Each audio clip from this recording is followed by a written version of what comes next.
Okay, well, welcome, Red. Nice to have you. Thank you very much.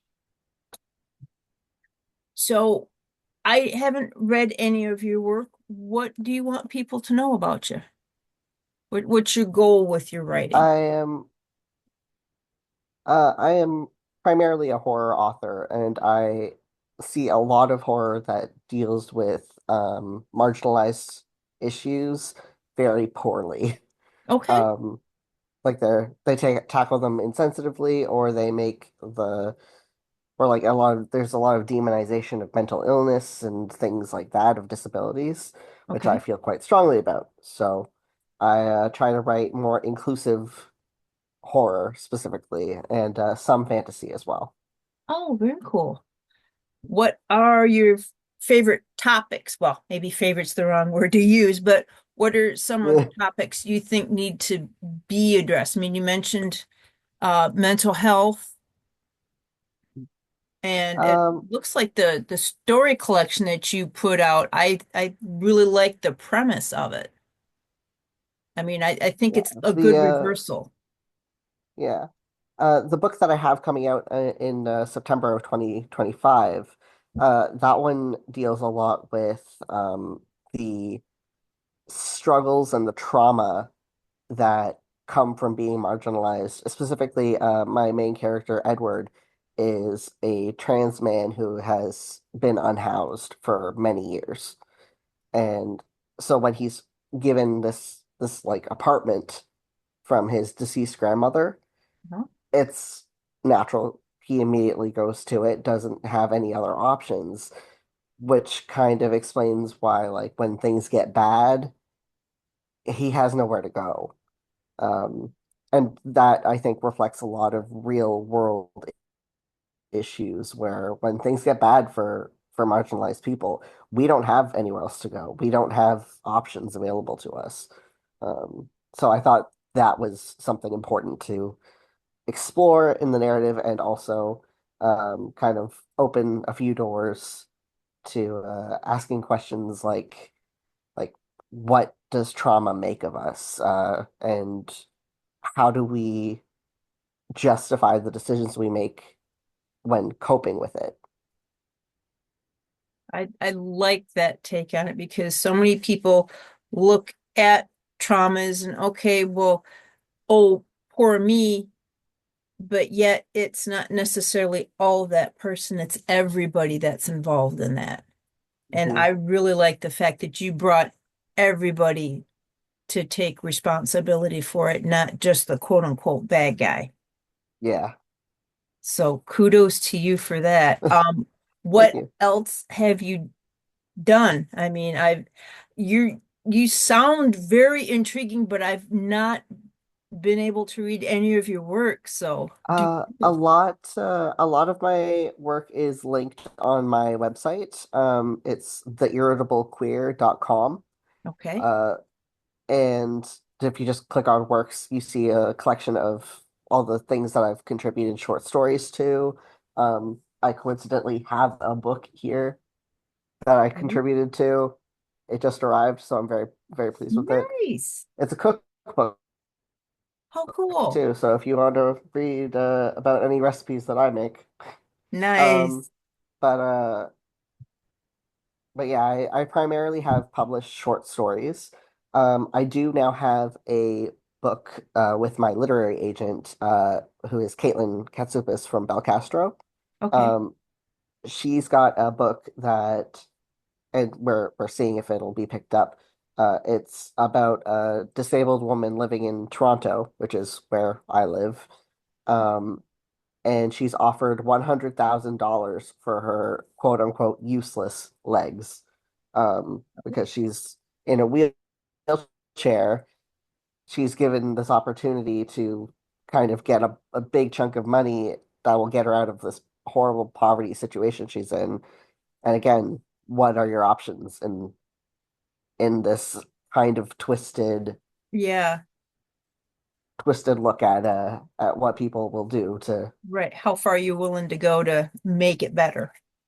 exactly, and how the system will prey on these people and their fears and their inability to say no, because when you're offered something, you take it. Yep. Yep. When you got your back up against a wall, like you said, no other Exactly. way. Which way you gonna go? Hmm. That's gonna be interesting. Well, I'm looking forward to that one coming out. Yeah, I hope it gets picked up because it's one I feel very, very strongly about. That is so awesome. How long have you been writing? Technically, my entire life. Um, I have old books from when I was like 6 or 7 that have little stories written in them. Oh, that's cool. Um, I started writing professionally in about 2012. Okay. Um, but before that, I was still pumping out like work after work after work.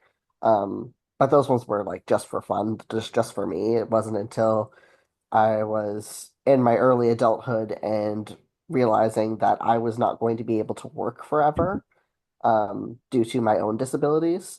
Okay. I was like, maybe I could start pursuing writing more seriously because that's something I can do from home. Um, that's something that I love, and I have all these stories in my head. Why not put them down on, well, not paper, Microsoft Word document? Right. Get them out there. Yeah.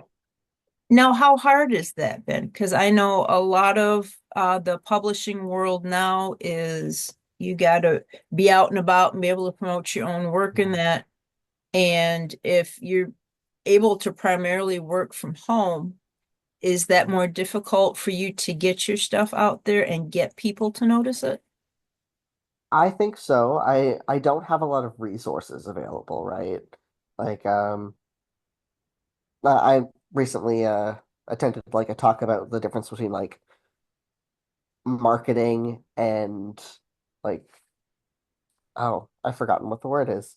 Um like putting your stuff out, advertising. Sorry. No, that's Completely okay. blanked on You're that done. word. It's a good thing I don't work with words for a living. Right? Um but yeah, the big difference between them is the resources that you can put into advertising, and those resources just aren't available to a lot of marginalized writers, um, especially those of us living below the poverty line, because resources cost money. Right. It's always going to be the way.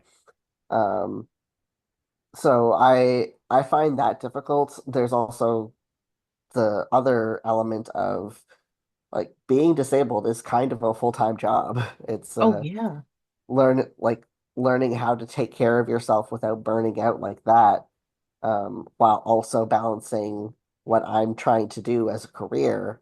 Um, and then I have the added bonus of being a single parent, which is another full-time job. Oh, So yeah. Oh, well, where do you hope to see yourself? I mean, what's your perfect scenario for you with your writing? my perfect scenario is just to kind of, it's not even so much about like elevating my own situation. I want to elevate everyone's situation by maybe bringing some awareness to the fact that like unhoused people are everywhere and they have their own stories, they have their own complications, and they don't have a system that's trying to help. So I'd love to kind of make people think with my work, um, and start really caring about making like these social changes. Nice. Now, do you think you would have a better advantage? Because my dad, who is also gay, happens to live in Montreal. Do you think you have a better advantage living there with a better acceptability, shall we call it, versus living in the Yeah. States? Oh, I absolutely feel that way. I mean, I'm a trans man. I feel I've been able to access the resources for gender affirming surgeries and things like that so much easier just based on where I live. Because like it was like things like top surgery even are like a big chunk of that is covered by our government, and Oh, I'm so right. fortunate for that. Um, the rest I had to crowdfund and raise, Well, still the though, at least but like it's even yeah, even the fact that I could do that was remarkable to me.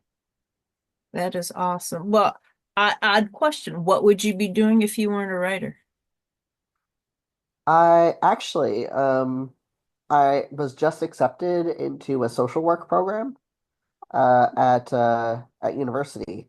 So I'd be pursuing that probably earlier.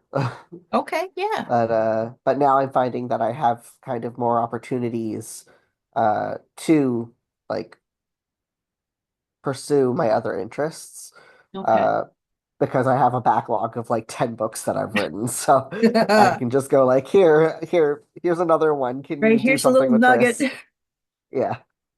That's awesome. So you're pretty much your focal point is, like you said, raising awareness within and without of the community of what's going on and what you think Yeah. should be addressed. I'm a very political person, as Okay. was probably evident. Um, so yeah, I feel that writing and books and art are the primary ways that we connect with each other. Like it opens our eyes a little easier when we're stepping into this world that we're safe because there's that distance between us and the narrator, but also you're learning about all the dangers and all the problems and horrible feelings that they're going through, and you can experience that in a way that makes you think, but you're not directly engaging in. Right. Okay. Now, what about like I notice a lot of books now have got trigger warnings in them.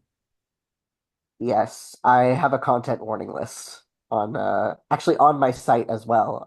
For every single work that I've written, I have like a little drop down menu that you can click on the book, and it will tell you if something is referenced on the like on the page or if it's actually happening on page. Um, I want I want to be able to like give people the option Okay. because I know some people don't like content warnings. They feel that they like spoil the book. Right. But if if you're going to read something that's going to like really, really get to you and really upset you, then I'd much rather you go into that situation informed, right? Like Right. That it was feels gonna like a be my next common decency question. thing. Yeah. Yeah. And I'm personally I'm on the fence about it. I like your aspect, if something really bugs you, because there's certain things in horror I won't read. You do anything to an animal, not even gonna pick the book up. Very fair, yeah. Um, but there's also, like you were saying, the other side of the coin is, you know, are you telling too much with it or but Yeah, I think if you do it right, you're not. You're just saying, okay, there's this, and if you don't like this type of situation, unlike real life, you can avoid it. exactly. Yeah. That's why I also have it on my site rather than directly in the book, I think. Although it might end up being put directly in the book, that's up to my publisher. But that way, like if you need to check, that option is available to you. Right. And rather than it being like put right in your face. Um, it's just a matter of yeah, letting the reader know themselves and giving them the responsibility of yeah, taking care of their own reading experience. Now, what are some of your influences? Uh, Obviously very influenced by the queer community, the disabled community. Um, but I have a lot of influences from media, um, specifically the kind of media I grew up with. Like I played so much Legend of Zelda, for instance, and but like not just played it, I thought about it. Like I thought about Okay. all the existential horrors of all these things that this little hero is facing because I was a very strange kid, I guess. Um, but uh, but I found it really interesting to think of like all the implications of all these like what were essentially going to be like kids stories that were like supposed to be accessible to kids, but I was going like, oh, but think of the ramifications. Think of this. And maybe that was a little bit weird, but Now, just creative. yeah. What are some of your favorite writers that you've drawn from? I'm a big fan of Stephen Graham Jones. Nice. Uh he's I just find those books fun. They're they're just they they have he makes these characters so beautifully flawed and puts them in situations where you're rooting for them, but also like you're just like, yeah, go deeper in, go even further with it. Um, who else? I have a lot of like favorite podcasts and as well, like the Magnus Archives. Okay. Um, that I thought that was brilliant. Welcome to Night Vale. Uh, let's see, who else do I like? Sylvia Moreno Garcia. Okay. Nice. Nice. Now, just odd little question because Anne Rice has always been considered, one of Uh, the. How do you feel about Anne Rice? uh, I think she did great work and laid some really, really cool groundwork for especially the future of vampires. Um, but I do feel that, she took it far when it came to the fandoms that cropped up around her works, and I just can't understand that. To me, that would be like the biggest compliment if somebody wanted to write like something inspired by my work. I'd be blown away. Um, so I guess this is a note to any future fan fiction authors. Hint, hint. I'm cool with it. I love it. You mentioned that you had like about 10 other novels hiding out back there. Oh yeah, Do you consider yourself a novelist or just a general story writer? primarily a novelist. I actually struggled a lot when it came to writing shorter stories. I took a few courses on it, did a few competitions to like kind of hone that skill. Hmm. Because primarily I was more long-winded. Uh, Stephen Kingish. yes. My first like quote unquote book was written when I was 10 years old, and it was 450 pages single Oh, spaced. wow. So maybe that was a little on the longer side. Um, yeah, I like to write novels more than I like to write anything else, but I dabble in poetry. I like writing short stories when I think I've got like the concept in my head. Um, so yeah, it's all over the place, but I think my heart's always going to be with novels. Okay. Now, are you always going to be writing about people, or are you going do you have any mythologies? Do you do the usual vampire, werewolf, ghost kind of thing, or do you That's visit? actually a really fun question because I love monsters. Um, and in my book, The Other Face of Sympathy, um, it is about people becoming monsters because of all they've gone through. Um, and like literal monsters, like they're not just monstrous in like the way they act. They like I have one that does become a vampire, although a very different take on a vampire. Okay. I have one that turns into a banshee. And then I have some that turn into monsters that you wouldn't have heard of because they are invented from my brain. Okay. Um, I I think you can ground the fantastical in humanity very easily. So I like to write about people, but I like to write about people becoming something more just to like kind of underline the fact that like we all have this potential. We all could become monsters. We all have that in us. It's just a matter of like what you do with the situations you're put in, how you survive them, things like that. Reminds me of the Wendigo. Yes, that is a bit of an inspiration, honestly. Nice. What are some of your favorite things to read? Oh no, so many. Uh, I'm a sucker for fantasy, especially like the more fantastical, Okay. uh, more less than the gritty like dark fantasy. I actually really like the fabulous like quests and things like that. Okay. Um, and naturally horror. I love horror.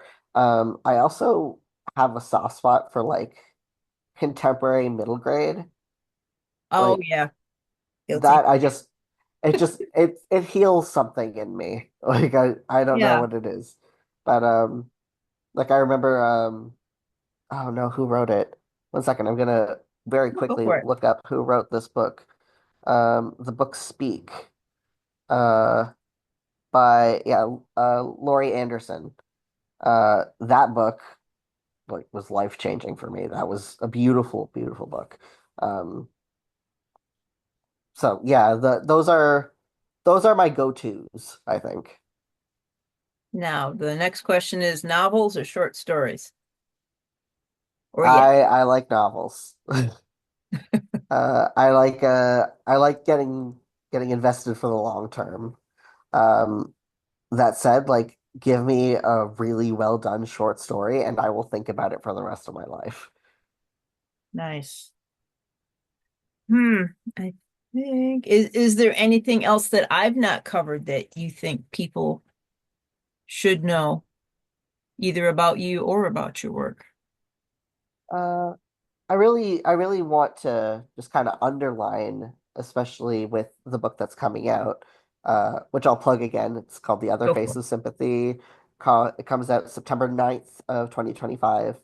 Um, I really, really hope it speaks to the people who've gone through hell because the monsters in this book like didn't make it out of the dark tunnel, and you did. Like you, the reader, made it out. Like whatever you ended up at the other side, you didn't become this monster. Um, and also for those who maybe didn't, but are looking to empathize with these people, I'm really hoping that Edward's story helps people relate or like understand what people do when their back is up against the wall and like yeah, have empathy and sympathy for these people. That is awesome. Well, I just want to thank you so, so much for doing this and thank you for your patience with me. No, not a problem at all. I'm thrilled to do it. And I am really, like I said, I'm really looking forward to reading your novel when it comes out. So, Thank you. feel free to punch it back out to horrortree.com and I will absolutely let you guys know when it's really out now. so, It's a well, this physical was thing. awesome. Well, again, Thank thank you so much. And do you want to plug your website one more time? yes, again, it is www.theirritablequeer.com. It's also a blog. It has a list of my works. And if you need a sensitivity reader, you can actually do that as well through my contact form.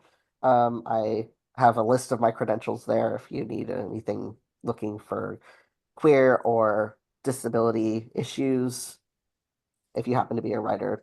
You are free to reach out. Perfect. Well, yay. Thank you again and best of luck to you. Thank you so much. And you take care of yourself, and hopefully we will be looking at you on some big list that you made it finally. And Hopefully. awesome. Thank you, Red. Take care. Thanks. Bye. Bye. Oh, I'm having technical issues again. Of course, always the way. Oh, all right. I did this last time. I felt like a complete idiot because the button's supposed to be right here, and then this is why. It's very relatable to me. Every time I try to do something with technology, it's changed on me, so I don't know how it works anymore. Well, I was completely mortified because the last one I did was with two big writers. Shmi Tim Wagner was one of them, and Oh, I'm wow. just like, yeah, hi, don't know how to get this off, so sorry, hang on. Bless them, they walked me through it, but all right, it is not where it was supposed to be. Those Oh, tools. Oh, oh, oh, well, I just lost that. oh dear. I'm not adulting well. It's No, fine. None of us are. We're all just pretending.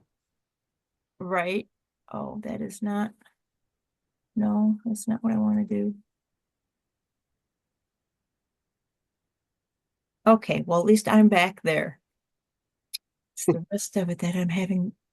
It should, last time it was right here. No. Oh, how about we look up here?